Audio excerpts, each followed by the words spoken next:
Dapat madhab Syiah bahwa nikah mut'ah itu sesuatu yang memang halal di zaman Nabi dan disebutkan dalam Al-Quran, ya kan? Al-Quran juga menyebutkan tentang bolehnya nikah mut'ah ini. Ya.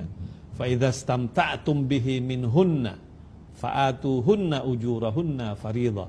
Itu dalam Al-Quran. Apabila kalian mut'ah dengan seorang wanita, maka kalian mut'ah dan berikan maharnya, gitu kan? Perlu pemirsa ketahui bahwa hujjah mazhab Syiah menghalalkan nikah mut'ah adalah nas paling sahih dalam Islam, yakni firman Allah dalam surah An-Nisa ayat 24. Jadi problem sekarang adalah banyak mufassir yang hanya mengartikan dari terjemah. Itu bahaya sekali. Jika ada orang yang menikah secara mut'ah, itu kan mirip kayak transaksi zina. Mereka berdalil famastamta'tum bihi minhunna fa'atuhunna ujurahun. Perempuan yang sudah kamu nikmati, yang penting kamu bayar. Terjemahnya seperti itu. Karena ujur itu jamaknya ujroh. Itu fatal sekali. Padahal ayat itu begini, settingannya begini, setting siakul kalamnya atau asbab nuzulnya begini. Ini sekaligus, memang saya sengaja ngaji dengan tema yang berat untuk penghormatan pada yang ngaji. Kalau temanya ringan kan kayak TPG. Jadi ini supaya gue keren-kerenan, ini ada doktor Pak Oni pernah dekan Fakultas Hukum. Jadi kalau saya nanti salah tinggal ditangkap saja, gampang kan? Tapi nangkap saya berurusan dengan Tuhan.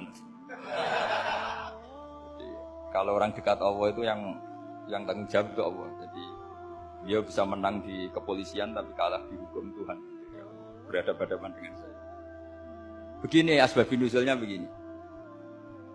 Wal muhsanatu minan nisa yang awal juz 5 itu, ya kita santai aja. Yang awal juz 5 itu sebetulnya maktuf, diatafkan pada ayat hurrimat alaikum ummahatukum wa banatukum wa akhwatukum wa ammatukum wa kholatukum wa banatul akhi wa banatul ukhti. Jadi perempuan yang haram dinikah itu ada 7. Yang faktor nasab, yaitu siapa? Ibu, putri, saudara putri, bulik dari bapak, ammah itu bulik dari bapak, kholah itu bulik dari ibu, keponakan dari saudara lelaki, keponakan dari saudara perempuan. Ini disebut haram karena nasab gen.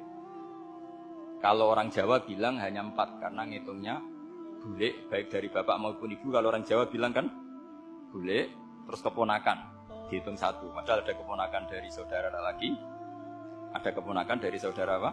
Perempuan. Wa banatul akhi wa banatul.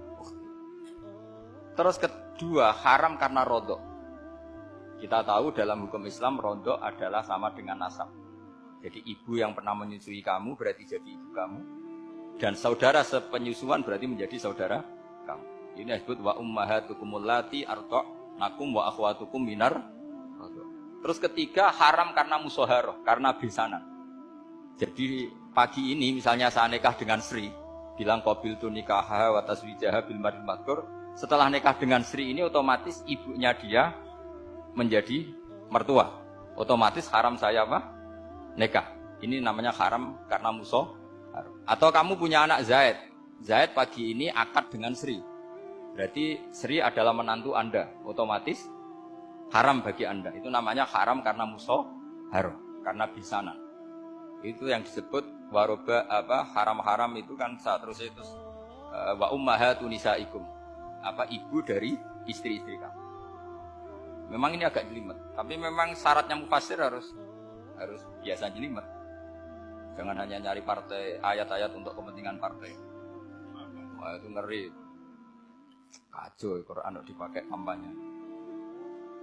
Terus itu berarti sudah 3 kan? Haram karena nasab, karena rodok, haram karena musuh. Terus yang keempat ini haram yang bukan karena sebab pada seorang perempuan, tapi karena istri orang. Disebut wal muhsanatu minan nisa. Haram menikahi perempuan yang masih milik orang lain. Nah, orang lain yang menikahi ini, istilahnya Allah adalah lelaki yang menikahi perempuan ini adalah lelaki sing muhsinina ghairu musafihin, secara nikah yang sah. Nah, nikah yang sah itu begini dalam hukum fikih Islam.